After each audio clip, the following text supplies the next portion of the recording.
Baadhi ya changamoto ambazo petrodola inapitia ni ikiwemo: moja, ushindani kutoka kwa sarafu nyingine. China na Russia zimeanza kuuza na kununua mafuta kwa yuan na ruble badala ya dola.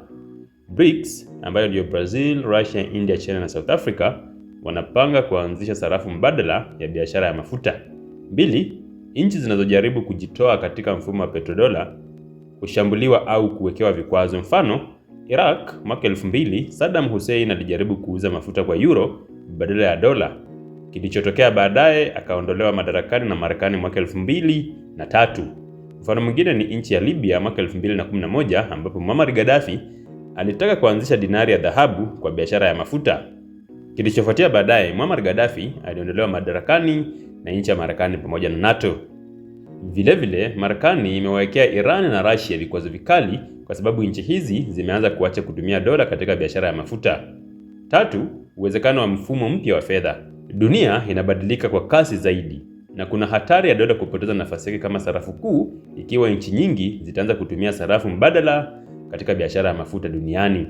Petrodola iliundwa baada ya vita vya Yom Kippur na mgogoro wa mafuta wa mwaka 1973 ambapo Marekani ilifanya makubaliano na Saudi Arabia kuhakikisha mafuta yanauzwa kwa dola pekee. Mfumo huu umeipa Marekani nguvu kubwa ya kiuchumi na kisiasa, lakini sasa unakabiliwa na changamoto kutoka kwa mataifa kama China, Russia na BRICS. Tunaona petrodola inamnufaisha sana Marekani kwa sababu ndiye mwenye dola.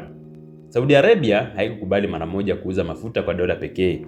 Marekani ilihitaji kutumia mchanganyiko wa diplomasia, shinikizo la kisiasa na ahadi za kiuchumi na kijeshi kuhakikisha mpango wa petrodola unafanikiwa. Hii ndio safari ya jinsi walivyowashawishi wa Saudi. Uhusiano kati ya Marekani na Saudi Arabia ulikuwa umeanza tangu mwaka 1945 wakati Rais Franklin D. Roosevelt alikutana na Mfalme Abdulaziz ibn Saud kwenye meli ya USS Quincy. Marekani ilihitaji mafuta kwa ajili ya maendeleo yake ya viwanda na kijeshi. Saudi Arabia ilikuwa na hofu ya kushambuliwa na mataifa jirani kama Iraq na Iran.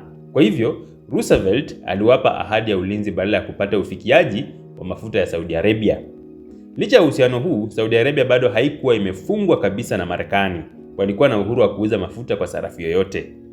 Kwa hivyo, Saudi Arabia ilipata nguvu kubwa kutokana na mafuta, hasa baada ya vita vya Yom Kippur mwaka 1973. Wasaudi wakiwa sehemu ya OPEC waliamua kuweka vikwazo vya mafuta kwa Marekani na washirika wake kwa sababu waliisaidia Israel katika vita dhidi ya mataifa ya Kiarabu. Bei ya mafuta ilipanda kwa zaidi ya 400% kutoka dola 3 kwa pipa hadi dola 12 kwa pipa na kusababisha mgogoro mkubwa wa uchumi Marekani na Ulaya. Marekani ilikumbwa na mdororo wa uchumi, mfumuko wa bei ukapanda na kulikuwa na upungufu wa mafuta ndani ya nchi. Katika mazungumzo hayo, Marekani ilitoa masharti makuu 4 kwa Saudi Arabia. 1, Saudi Arabia ikubali kuuza mafuta yake kwa dola pekee. Hakuna sarafu nyingine ingetumika katika mauzo ya mafuta duniani. 2, Saudi Arabia iweke faida zake za mauzo ya mafuta katika benki za Marekani. Hili lilihakikisha kuwa fedha zao zimewekezwa tena kwenye uchumi wa Marekani. 3, Marekani iipe Saudi Arabia msaada wa kijeshi na kiusalama, kuhakikisha familia ya kifalme inalindwa dhidi ya maadui wao kama Iraq na Iran. 4, Marekani ihakikishe utawala wa kifalme wa Saudi Arabia unabaki salama dhidi ya majaribio ya mapinduzi ya ndani au mashambulizi ya nje. Kwa hivyo hayo ndio yalikuwa masharti 4 makuu ambayo Marekani iliipa Saudi Arabia. Kwa maneno mengine, Marekani ilitoa ulinzi wa kisiasa na kijeshi kwa familia ya kifalme ya Saudi Arabia badala ya mkataba wa mafuta kwa dola. Saudi Arabia ilikubali mpango huu kwa sababu kuu 3. 1, hofu ya kupinduliwa. Mwaka 1975, Mfalme Faisal aliuawa na mkwe wake mwenyewe na hii ilizua wasiwasi mkubwa katika utawala wa kifalme. Saudi Arabia ilikuwa na maadui wengi wa ndani, hasa kutoka kwa wanamapinduzi waliotaka mfumo wa kifalme uangushwe. Marekani iliwahakikishia kuwa itawalinda dhidi ya maadui wao wa ndani na wa nje. Katika kipindi hicho, majirani wa Saudi Arabia kama Iraq na Iran walikuwa na harakati za kimapinduzi zilizotishia utawala wa kifalme. 2, ulinzi dhidi ya maadui wa kikanda.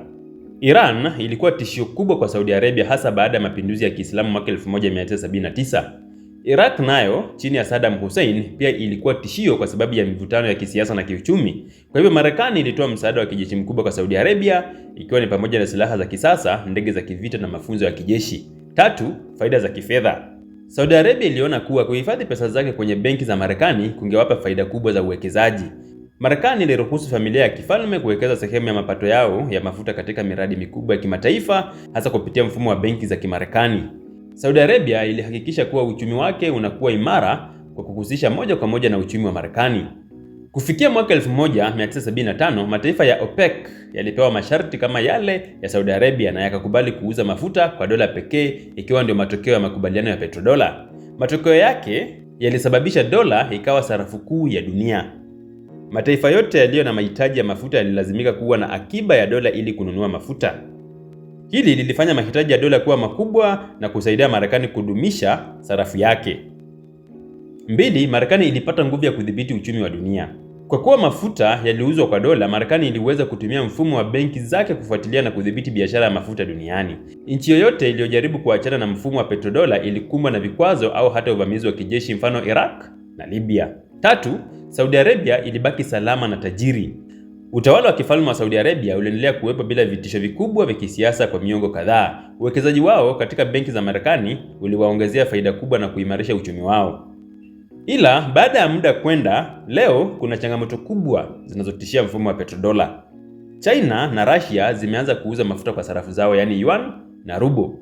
Iran na Venezuela zinauza mafuta bila kutumia dola, huku zikifanya biashara moja kwa moja na mataifa ya Asia. Mataifa ya BRICS yanapanga kuunda sarafu mpya ya biashara ya mafuta ili kuondoa utegemezi wa dola.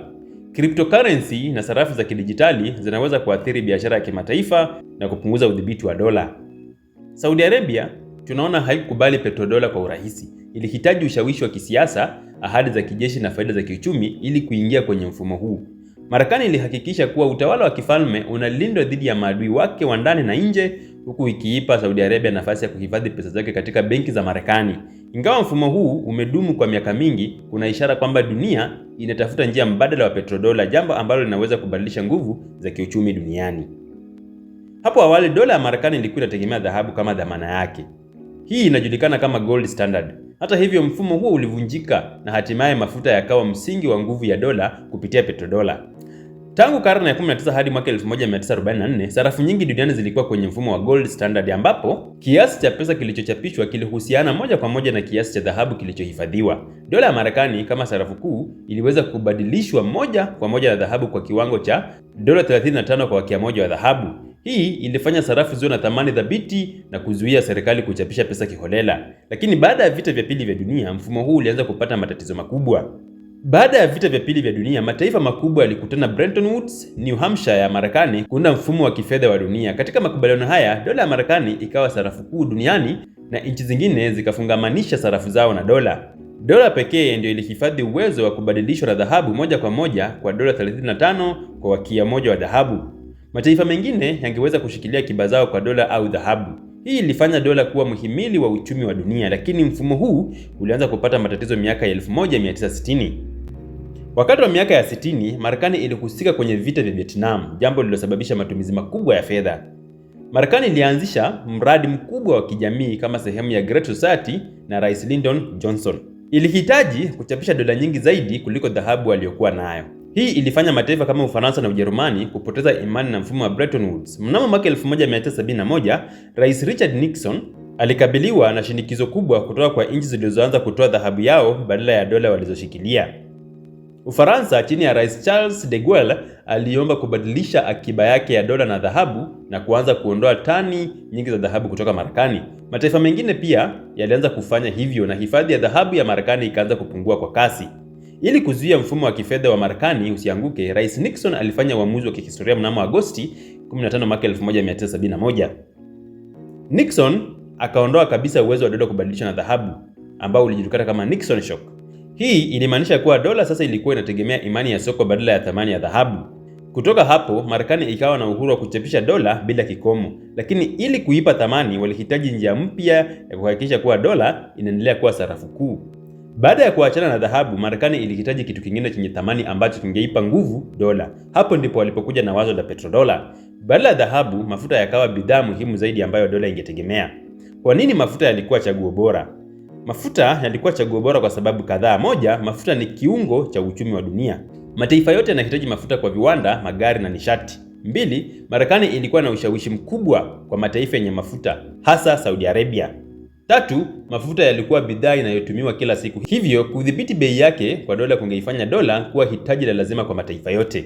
Hii ilisababisha Marekani kufanya makubaliano na Saudi Arabia mnamo mwaka 1974 ambapo Saudi Arabia ilikubali kuuza mafuta kwa dola pekee. Marekani ikaahidi kutoa ulinzi wa kijeshi na misaada ya kiuchumi kwa Saudi Arabia. Baadaye mataifa yote ya OPEC yakafuata mfano wa Saudi Arabia na mfumo wa petrodola ukazaliwa rasmi.